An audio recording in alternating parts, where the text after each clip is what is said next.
मैंने बनाया है एक समुद्र। क्या बनाया है? समुद्र है। और ये इसका क्या है? बेस है, जमीन। ये इसकी हो गई गहराई। हमने बताया कि इसके ऊपर एक नाव जा रहा था, जहाज, पानी जहाज, जो कि उधर जा रहा था, इसीलिए इसका जो झंडा है इधर जा रहा था।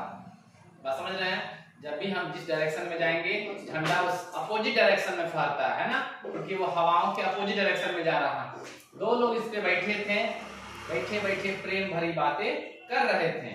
तब तक यही बोला कि अरे यार कुछ देखे थे हम, ऊपर से गिरा, तुम भी देखो ना। कहता है कहाँ? अरे यार वो तो लगता है नीचे चला गया। अब इन लोग को लगा कि यार बताओ, हम लोग तो इस पे मस्त तैर रहे हैं, अच्छे से जा रहे हैं, कोई दिक्कत नहीं है, कौन चीज था जो डूब गया? अभी बेचारा लोग परेशान है। अब आप लोग भाई हमारे स्टूडेंट हैं, छात्र हैं, होनहार छात्र हैं आप लोग, तो आप लोग बताएंगे कि आखिर ऐसा क्या हुआ जो ये ऑब्जेक्ट इसमें डूब गया। तो एक जवाब दिया इबरत जी ने, क्या नाम है आपका? फरहत जी। फरहत जी ने जवाब दिया कि सर ये जो ऑब्जेक्ट है जो डूब गया, इसकी डेंसिटी ज्यादा थी जिसके वजह से डूब गया।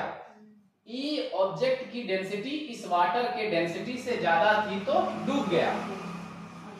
अब मुझे ये जानना है कि ठीक है ये डूब गया, चलिए इसका एक पक्ष और है, इसका एक पक्ष और है। आप देखेंगे ये जो नाव है इसको मैंने थोड़ा सा पानी में बनाया है, थोड़ा सा पानी के ऊपर बनाया है, इसके ऊपर एक लंबे से झंडे को बनाया है, दो लोगों को बात करने के लिए इसके बैठाया है। आप लोगों ने अभी तक मुझे नहीं बताया है कि ये क्यों नहीं डूब पाया है। नहीं ठीक है, वो सब वायरल होने की बातें हो रही हैं, कोशिश किया जाएगा। लेकिन आप मुझे बताइए कि आखिर जो हम लोगों ने बात किया कि ये ऑब्जेक्ट जो पानी में डूब जा रहा है, ठीक है, फिर यहाँ आप लोग जवाब वही देंगे कि सर ये जो ऑब्जेक्ट है ये ठोस है, अंदर से खोखला नहीं है, और ये इसका डेंसिटी जो जहाज पानी पे तैर रहा है उसके डेंसिटी से क्या है? ज्यादा है, इसीलिए डूब गया।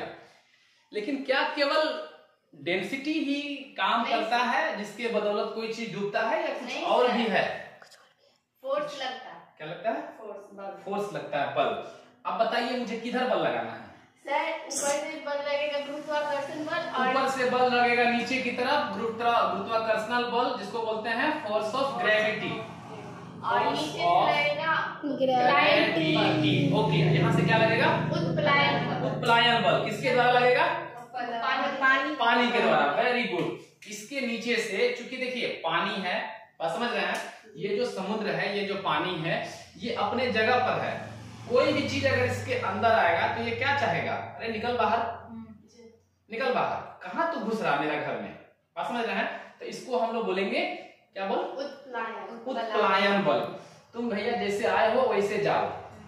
तो ये क्या होगा कि जब इसके हिसाब से बल लगेगा तो इसके ये पूरे सरफेस पे लगेगा। बात समझ रहे हैं? हम लोग केवल बात करते हैं जो चीजों को, वो चीजें तो हमें 8वां 9वां में ही पढ़ाई गई थी। ग्रेविटेशनल फोर्स किसी भी ऑब्जेक्ट में लगता है, जबकि मैंने बात करके आपको एग्जांपल दिखा दिया कि ये अगर पानी में तैर रहा है, ये पानी में डूब रहा है, बावजूद इसके दोनों को छोड़ रहे हैं तो भी तो दोनों नीचे जा रहा है, अलग अलग भले टाइम में जा रहा है। तो यहाँ पे अब बात आएगी इसके सरफेस की, कॉन्टेक्ट सरफेस। बात समझ रहे हैं? कॉन्टेक्ट सरफेस, ये जो गोल सा कोई ऑब्जेक्ट था, इसका ये जो कॉन्टेक्ट सरफेस था, या फिर सरफेस का जब भी आएगी परिभाषा तो बात सही है, इसकी जो सरफेस एरिया है इसके कंपैरिजन में इसका मास ज्यादा है, इसके कारण इसका डेंसिटी ज्यादा है, जिसके कारण ये डूब गया। समझ में आ रही बात? लेकिन एक चीज और जो आप लोगों ने नहीं बोला, जो कि आप जाके बोला फाइनली, कि जो पानी है वो किसी भी चीज को अपने अंदर आने देना चाहती है? नहीं देना चाहती है। भैया ये अपने घर में है, लॉजिकली समझिए, और साइंस की दृष्टि से समझेंगे, फिजिक्स की दृष्टि से, तो ये लगाएगी उत्प्लायन बल। कि भैया अगर आप अपने अंदर आ रहे हैं, मेरे अंदर आ रहे हैं, तो हमको तो इधर उधर जाना पड़ेगा ना, तो हम क्यों जाए इधर उधर? मेरा घर है ना, हम रहेंगे। तो ये हर ऑब्जेक्ट पे ऊपर की तरफ बल लगाएगा, जिसको कहेंगे कि वो उसको डूबने से बचाएगा। पानी हमेशा, पानी डुबाने का काम नहीं करती है, पानी किसी भी चीज को बचाने का काम करती है। हमारा मास, हमारा सरफेस हमें डुबाता है, ना कि पानी डुबाता है। बात समझ रहे ना? पानी तो चाहता ही नहीं है मेरे अंदर एक कंकड़ भी अंदर आए, कोई भी चीज आए, पानी का काम क्या है भैया, तुम ऊपर में रहो, सरफेस में रहो। और प्रीति जी हर हाल में ग्रेविटेशनल फोर्स काम करेगा, क्योंकि ग्रेविटेशनल फोर्स के कारण ही नीचे आ रहा, लेकिन जितना नीचे तेजी में हवा में आ रहा उससे कम तेजी में यहाँ से आएगा, क्योंकि ये उत्प्लायन बल ऊपर की तरफ काम कर रहा। मत जाओ नीचे, कहाँ जा रहा है मेरे घर में, लेकिन इसका तो डेंसिटी ज्यादा है ना, इसके वजह से नीचे आएगा। तो बात आप लोगों को समझ में आ गई ना? हम क्या कहना चाह रहे थे, मेरा क्या नाम था, केवल डेंसिटी के कारण आदमी नहीं डूबता। बात समझ रहे हैं? और अगर कोई चीज नहीं डूब रहा तो केवल डेंसिटी इसका कारण नहीं है, इस पानी की भी तो डेंसिटी आप देखेंगे, इस पानी का भी तो स्टेट आप देखेंगे कि ये पानी किसी भी कीमत में हटना नहीं चाहता, वो हमेशा ऊपर की तरफ फोर्स लगाएगा। तो जब हमारा उत्प्लायन बल से ज्यादा हमारा ग्रेविटेशनल फोर्स हो जाएगा, क्योंकि ग्रेविटेशनल फोर्स में हमारा मास भी है ना, हमारा मास है, तो हम डूब जाएंगे। ये हमारा जवाब हुआ। वो जवाब जो आप लोगों ने पहले दिया एक 5वीं-6वीं क्लास के बच्चे की जवाब था। बात समझ आ रही है आप लोगों ना? तो ये सारा प्रोसेस है। बहुत बहुत धन्यवाद आप लोग का सपोर्ट करने के लिए।